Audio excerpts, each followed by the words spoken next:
Lisa, I know you've been involved with Area League Coordinator for quite some time now. Can you give us the backstory on how you got started as the Area League Coordinator for San Fernando Valley?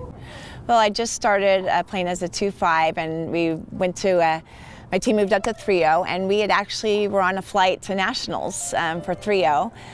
And on our way to Arizona, and I'd heard that there was an opening for Area League Coordinator for San Fernando Valley, and I was so excited. I knew I wanted to do it. I was just getting into tennis.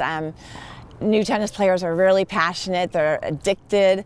They want to be everywhere near tennis, and I thought it would be perfect for me because I like to plan and organize, and it's my forte. So I thought it'd be perfect, and so I applied. What are some of the challenges that you face being the Area League Coordinator? That would definitely be scheduling.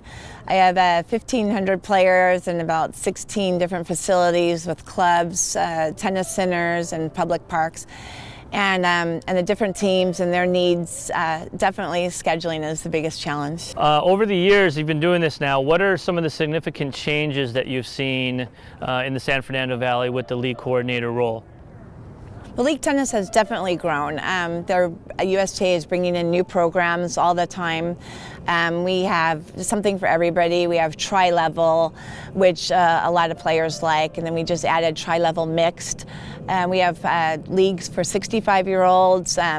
When the 18-year-olds, when I have the 40 and over league, the 18-year-olds, I have a mixed doubles for 18 and over, so no one's left out really during the year. Are there any issues that you have seen trending lately throughout the San Fernando Valley area?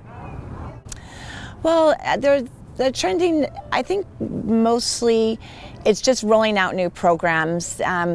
They want to get the young adults in, because sometimes on teams you have your 20-year-olds then all the way up to 60, like my team that went to nationals. We ranged from literally 20 years old, and our oldest player was in her 60s.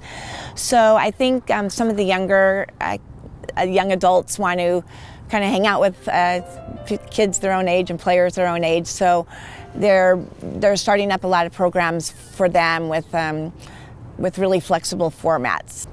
We're heading into our winter season for USTA leagues. Can you give us an idea of the amount of teams that are currently participating?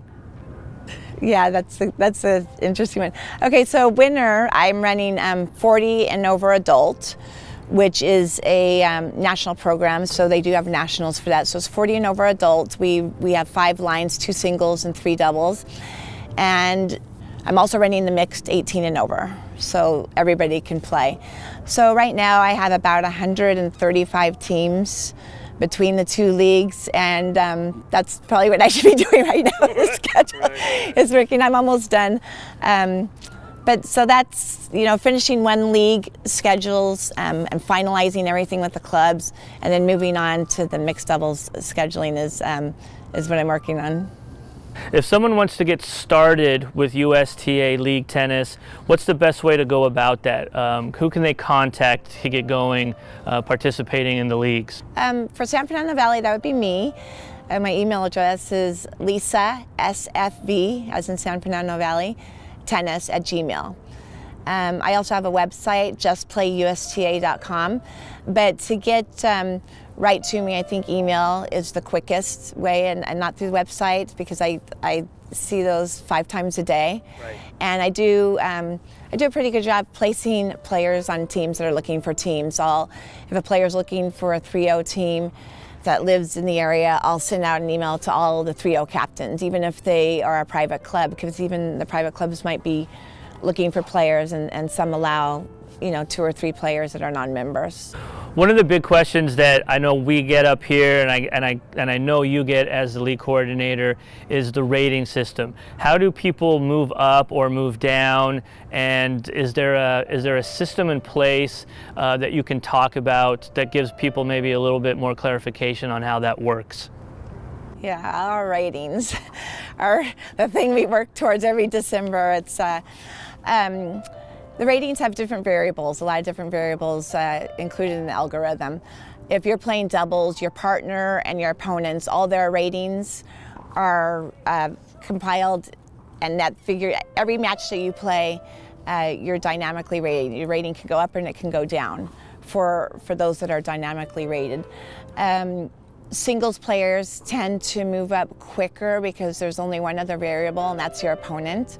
But say I was playing a 4-0 match with a 4-0 partner, and we were playing two 4-5s, and we beat them. That's not supposed to happen. So our ratings would go up, and theirs would probably drop a little bit because of that. So it's all in the hundreds, and it's an algorithm, and it is kind of confusing. It's not how many matches you play, really. And it's not really the score unless you're beating someone really bad or losing really badly. They don't come into play. A lot of players get really nervous about losing one match and their ratings are going to go down, and that just doesn't happen. Lisa, thanks so much for the time today. I appreciate you stopping by and answering these questions about league tennis. We will definitely see you up here at Warner soon, and good luck with all the league stuff this season and your teams as well. Yes. So thank you so much for the time today. Thank you so much for having me.